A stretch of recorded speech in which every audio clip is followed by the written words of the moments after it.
এক্ষুনি আমাদের কলেজের গেটের সামনে চলে আয়। কেন, কিছু হয়েছে? তুই আয় তো, তারপর তোকে আমি সব বলছি। আচ্ছা ঠিক আছে।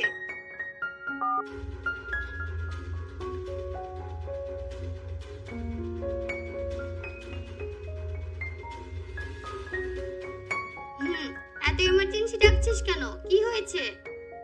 ওইদিকে দেখ। ওইদিকে কি দেখবো? ওই ঝালমুড়িওয়ালাটাকে ভালো করে দেখ, বুঝতে পারবি। ঝালমুড়িওয়ালার কি দেখবো? আরে ওর চোখ দুটো দেখ, তাহলে বুঝতে পারবি। ওকে কেমন চেনা চেনা লাগছে। ওকে সাগরের মতো লাগছে না? হুম, ওকে তো ওই রকমই লাগছে, কিন্তু সাগর কেন ঝালমুড়ি বেচতে আসবে? ওর ভাইয়ের অফিসেই তো ঠিকঠাক কাজ করে না।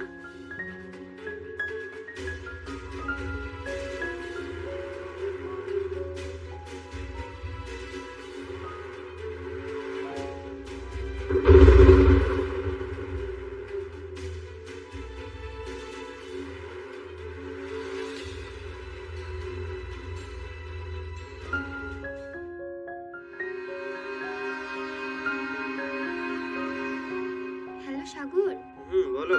কোথায় আছো? আমি তো বাড়িতে আছি। তুমি আমার সাথে এক্ষুনি ক্যানভাসের ওখানে দেখা করো। এত আর্জেন্ট কেন?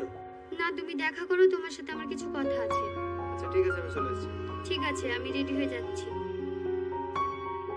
বেশি লেট করবে না কিন্তু। হ্যাঁ।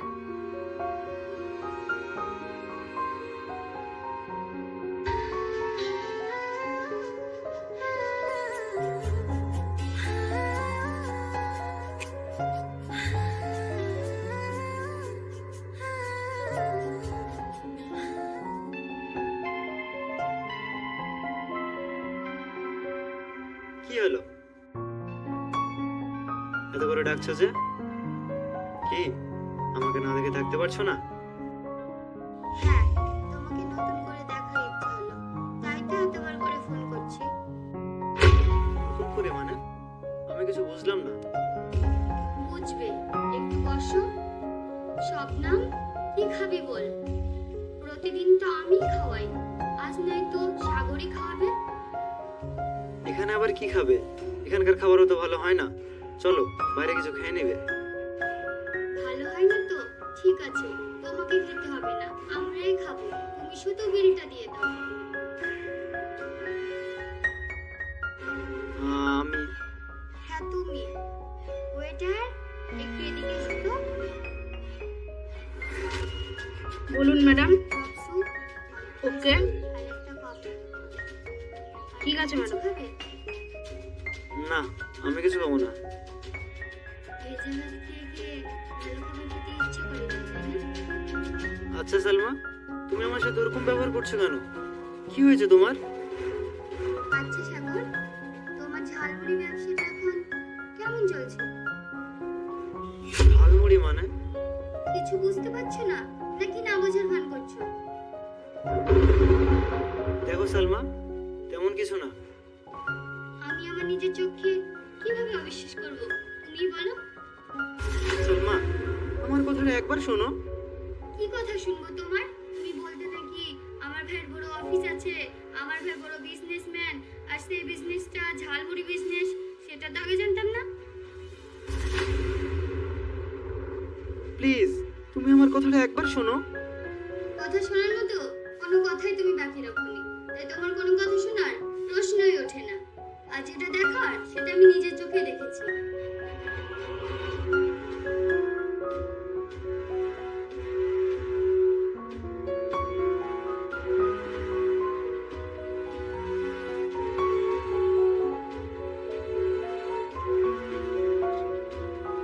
আচ্ছা, তুমি তো কিছু খাবে না, কিন্তু আমরা খাবো, তুমি কিছু খাবে না, সেটা তো হতে পারে না। আর এখানে ভেজে ভাতও নেই যে তোমাকে এনে দেব। তাহলে তুমি কি খাবে? কি খাবে? এই নাও, খাও। কিরে সালমা, তুই এসব কি করছিস? তুই থামতে একটু। খাও, একটু খাও। এই নাও।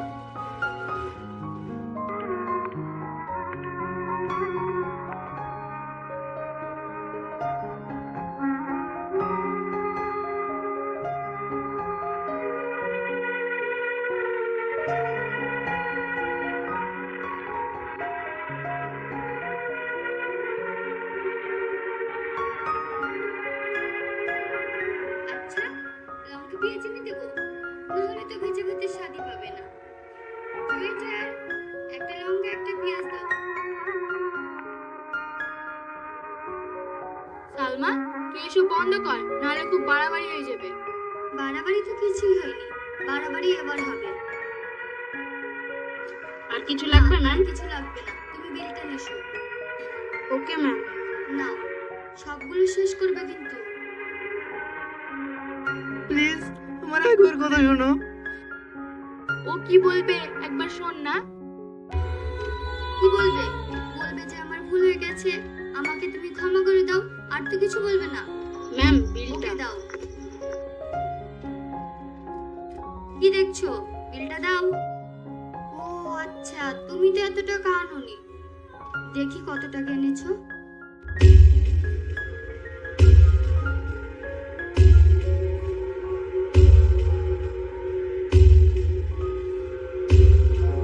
বাহ, মেলা টাকা এনেছো তো।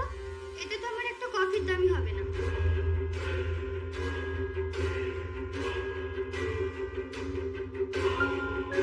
প্লিজ আমার কথাটা একবার শোনো। কি শুনবো তোমার কথা? সামান্য একটা ঝালমুড়ি ওয়ালা ছেলে হয়ে সে কিনা আমার মতো বড় লোকের মেয়ের সাথে প্রেম করা, কি যোগ্যতা আছে তোমার? সামান্য একটা রেস্টুরেন্টের বিল মেটানোর ক্ষমতা নেই, সে কিনা আমার সাথে প্রেম করে। তুমি জানো দিন গেলে আমার কত টাকা খরচা হয়? তোমাদের ফ্যামিলির একটা মাস কেটে যাবে, কথাটা মাথায় রেখো। এই চল।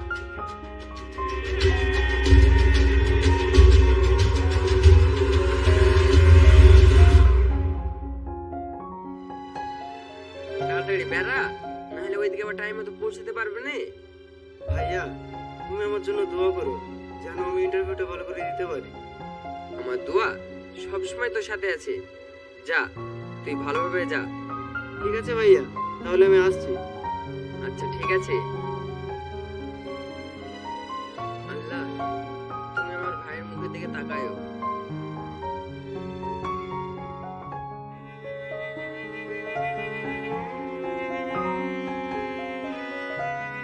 এবার হয়নি, এর পরের বার হবে। অত চিন্তা করার কি আছে? না ভাইয়া, আমি ইন্টারভিউ পাস হয়ে গেছি।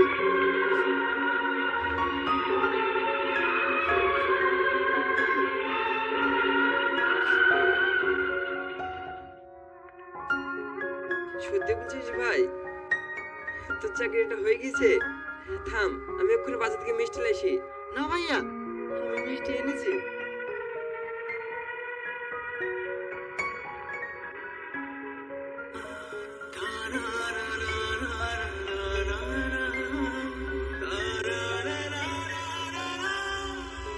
বাকি যা মিষ্টি আছে বাইরে বাচ্চাদেরকে দিতে গা। ঠিক আছে ভাইয়া। প্রিয় বন্ধুরা, আমি আমাদের গ্রামের সচর একটা রাস্তা দিয়ে যাইতেছিলাম। তো রাস্তার মাঝখানে যে মাটিগুলো বস্তাবন্দি দেখতে পারতেছি আমরা, এগুলো হচ্ছে আমাদের সিরামিক্স তৈরি হয়। মাটিগুলো সিরামিক্স বলতে টাইলসের অনেক কাজ আছে, যে আমরা আমরা বাড়ির মধ্যে টাইলস বসাইতে পারলে মানে অনেক কিছু। এই টাইলসগুলো আসলে কীভাবে প্রসেসিং করা হয় তার পরিপ্রেক্ষিতে আমরা তুলে ধরলাম। যেমন ওই রকমভাবে মাটি কাটার পরে এই টাইলসগুলো এভাবে সংরক্ষণ করার পরে আস্তে আস্তে রোদে শুকানোর পরে আপনার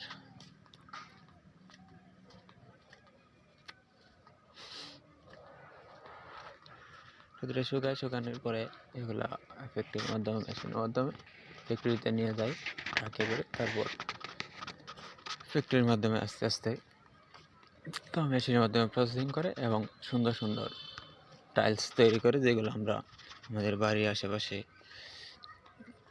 বাড়ির কাজে লাগাই। তো ওই টাইলসগুলোর পিছনে আমাদের কারণ হচ্ছে, টাইলসগুলো আমরা বাড়িতে লাগাইলে আমাদের বাড়ির ঘরগুলো অনেক পরিষ্কার এবং সুন্দর দেখা যায়। টাইলসের কিন্তু অনেক দাম থাকে। তো এই টাইলসের যে ভিডিওটা আমি করলাম, ভিডিওটা করার উদ্দেশ্য এটাই যে আমরা তো টাইলস চিনি এবং অনেক দাম দিয়ে কিনি, বাট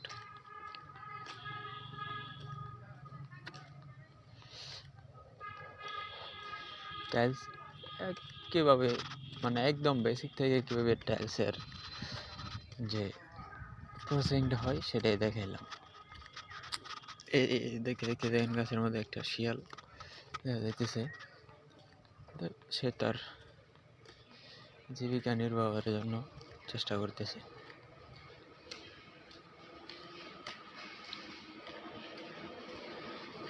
তো ও সঙ্গে